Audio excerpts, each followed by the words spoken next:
Hello जी। तो यार इस वीडियो में हम अपनी all about C plus plus की सीरीज को आगे बढ़ाएंगे। तो इस वीडियो में हम लेक्चर 3 को देखेंगे। तो फिर बिना किसी देरी के वीडियो को स्टार्ट करते हैं।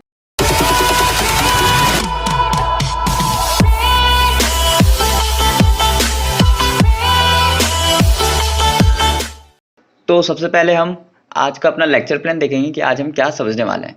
तो आज हम प्रोग्राम करेंगे। तो पहला प्रोग्राम क्या, हम एक स्टेटमेंट प्रिंट करा के देखेंगे कि कोई हमारी स्टेटमेंट होगी, हम उनको प्रिंट करा के देंगे।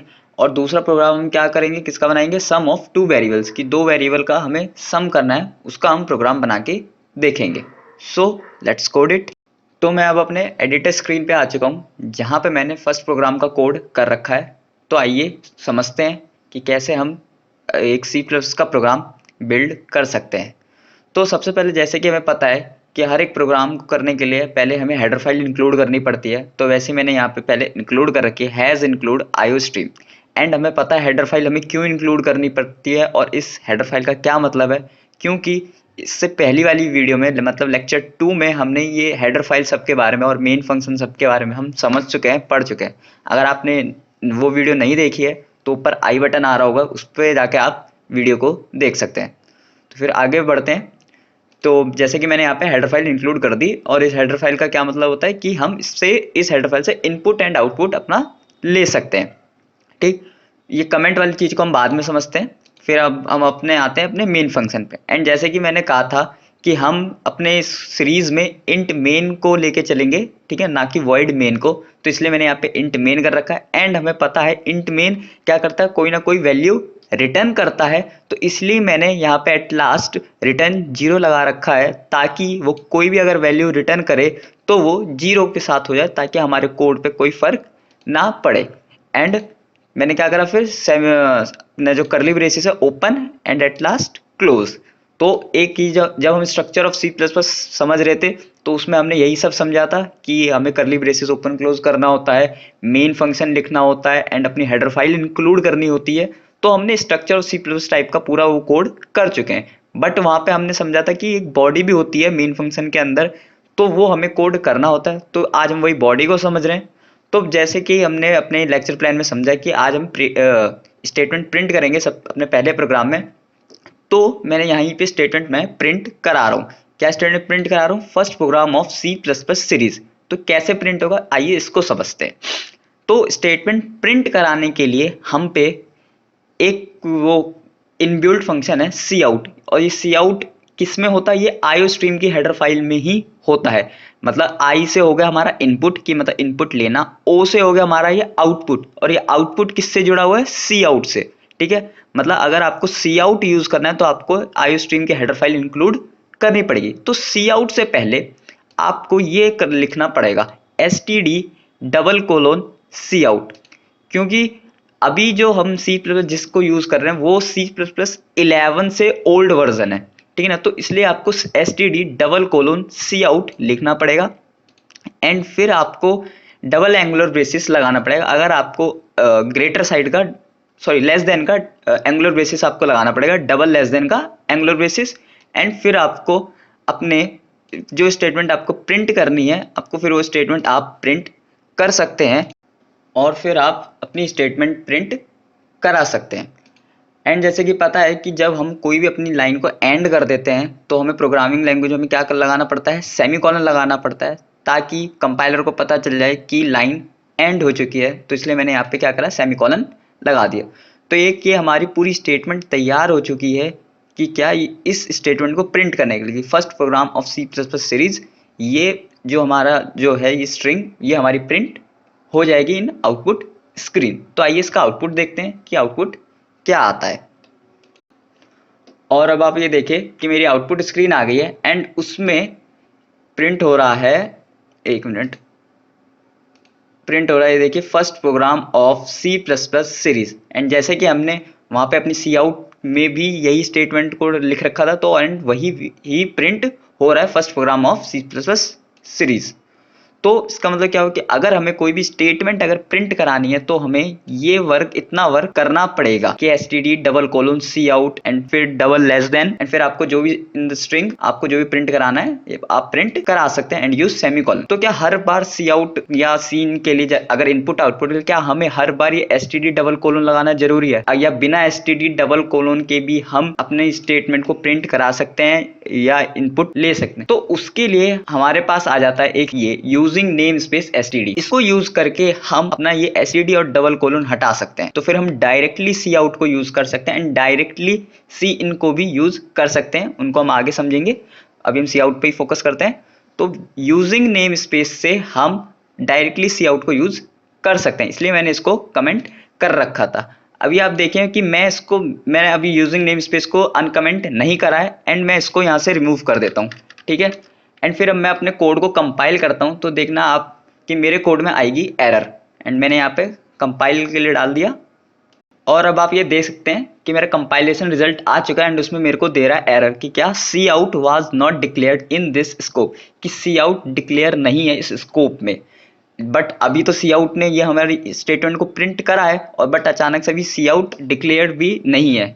कंपाइलर ऐसा हमें एरर दे रहा है, क्यों दे रहा है? क्योंकि मैंने वहां से क्या करा, std:: हटा दिया और ना ही मैंने यूजिंग नेम स्पेस को एक्टिव करा, मतलब डीकमेंट करा।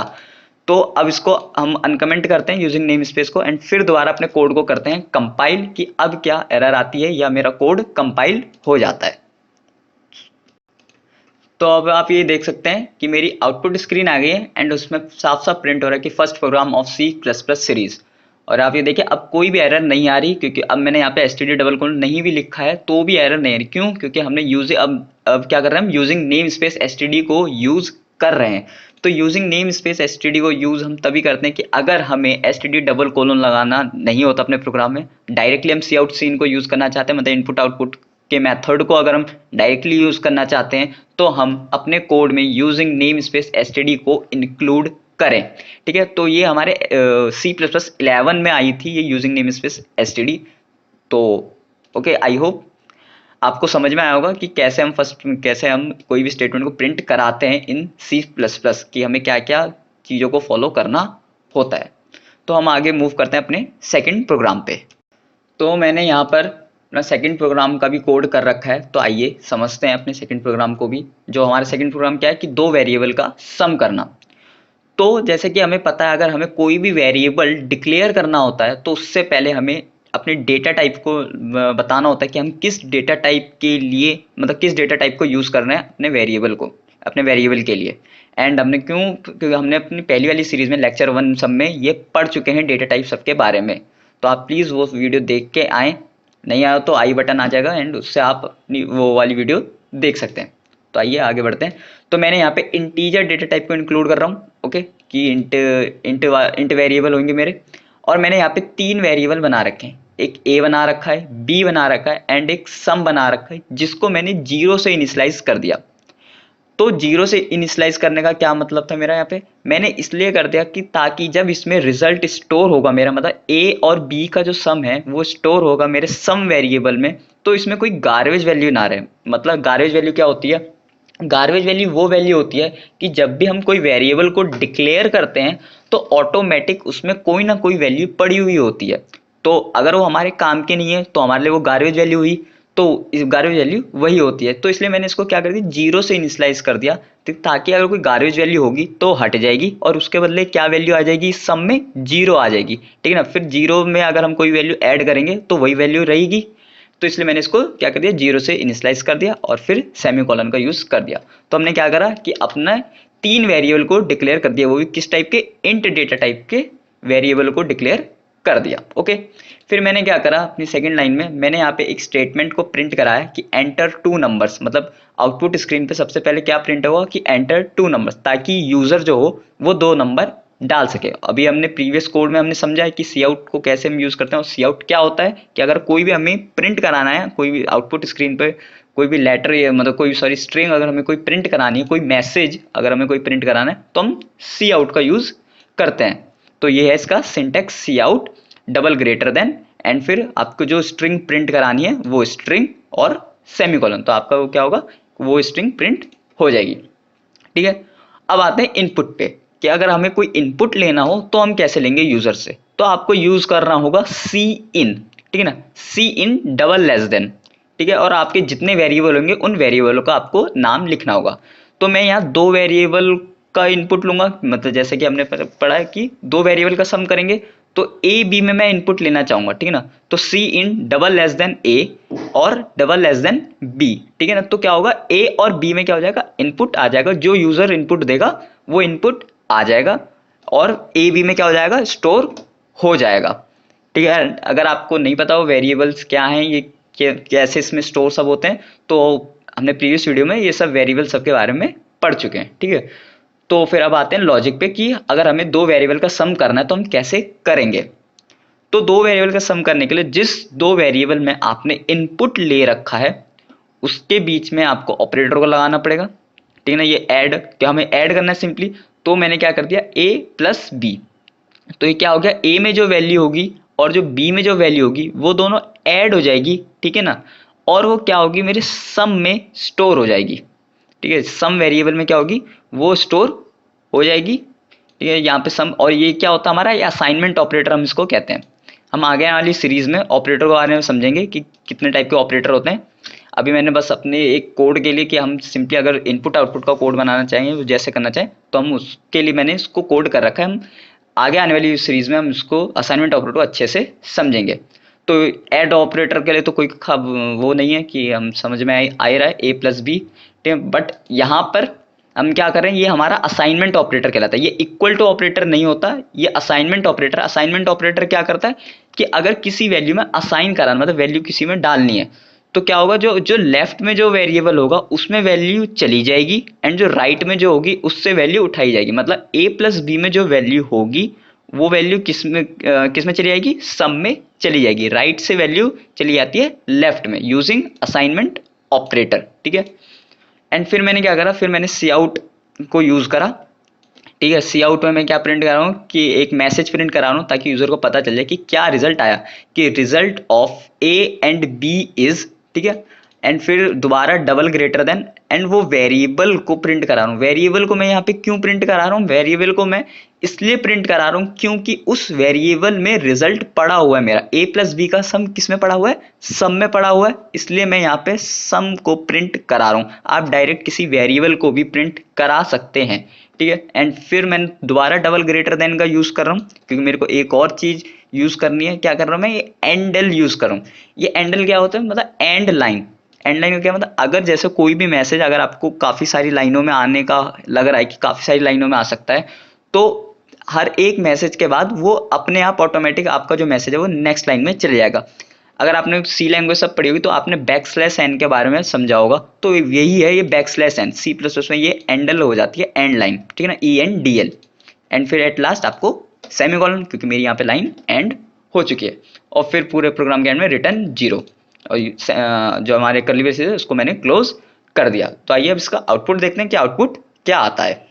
तो अब आप ये देख सकते हैं कि मेरी आउटपुट स्क्रीन आ गई है, एंड उसमें सबसे पहले मैसेज क्या प्रिंट हो रहा है, एंटर 2 नंबर्स, ताकि यूजर को पता चल जाए कि अब यहाँ पे कि 2 नंबर को इनपुट करना है।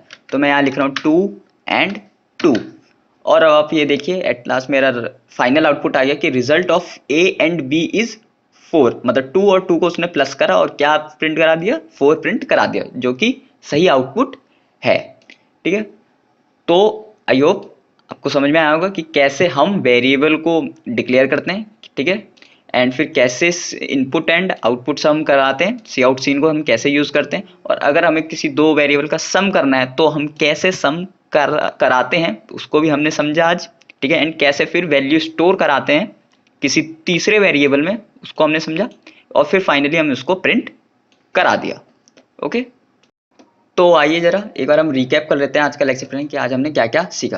तो हमने सीखा कि हम कैसे स्टेटमेंट प्रिंट करा सकते हैं, कैसे हम कुछ भी अगर स्ट्रिंग हमें प्रिंट करानी है तो हम कैसे प्रिंट करा सकते हैं। एंड हमने क्या सीखा दूसरा कि सम ऑफ 2 वेरिएबल्स, कि अगर हमें किसी भी 2 वेरिएबल का सम करना हो तो हम वो कैसे कर सकते हैं।